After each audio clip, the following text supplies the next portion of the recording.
एक जगह बैठे बैठे जो सब कुछ देख सकता है उसी का नाम कश्यप है। और कश्यप जी की 13 पत्नियां दिति, अदिति, काष्ठा, कद्रु, इला, बिनता, सुरमा इत्यादि। दिति के तो हुए दैत्य और अदिति के हुए देवता। एक दिन कश्यप जी महाराज संध्या वेला थी, संध्या काल चल रहा था और संध्या वेला में कश्यप जी एकदम माला लेकर के भगवान का भजन कर रहे, भगवान का चिंतन कर रहे, संध्या वेला चल रही है। उसी समय दिति आई और दिति ने कश्यप जी का बदन दबाना आरंभ कर दिया, चरण दबाना शुरू कर दिया, सेवा करना आरंभ कर दिया। और सेवा करते करते कश्यप जी ने कहा, देवी क्या बात है, बड़ी सेवा हो रही है, आज बड़ी सेवा कर रही हो, क्या बात है।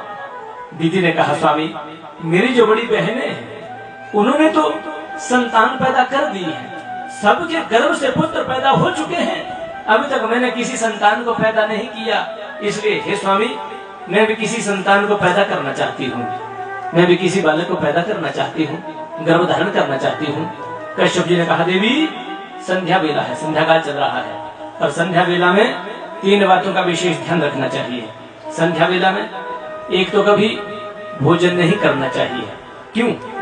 आसमान में भूत प्रेत पिशाच विचरण करते हैं और जब हम संध्या वेला में सायंकाल में जब भोजन करते हैं, जलपान करते हैं, तो संध्या वेला में जो असुर आसमान में विचरण करते हैं उनकी परछाई उस भोजन पर पड़ती है, उससे भोजन दूषित हो जाता है और भोजन करने वाला बीमार पड़ जाता है। दूसरी बात, संध्या वेला में कभी सोना नहीं चाहिए।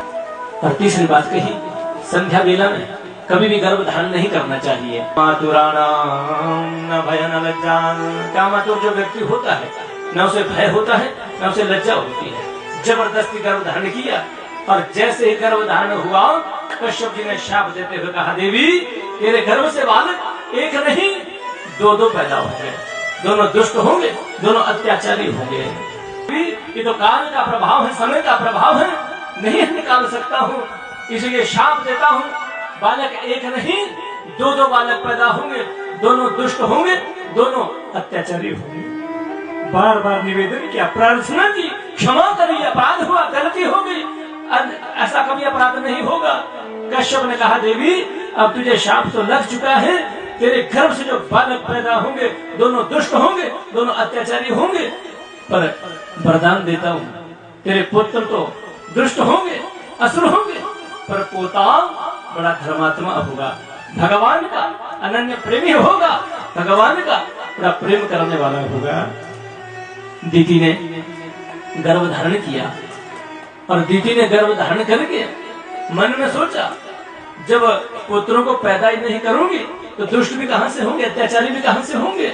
इसलिए दीति ने जो गर्भ धारण किया 2, 4, 6, 8, 10, 20, 30, 50 वर्ष नहीं, पूरा 100 वर्षों तक दीति ने गर्भ धारण करके रही थी दीति, और दीति के गर्भ में 2 बालक पल रहे हैं। शनक आदि ऋषि ने प्रश्न किया, गुरुदेव ये दीति के गर्भ में जो बालक है कौन है?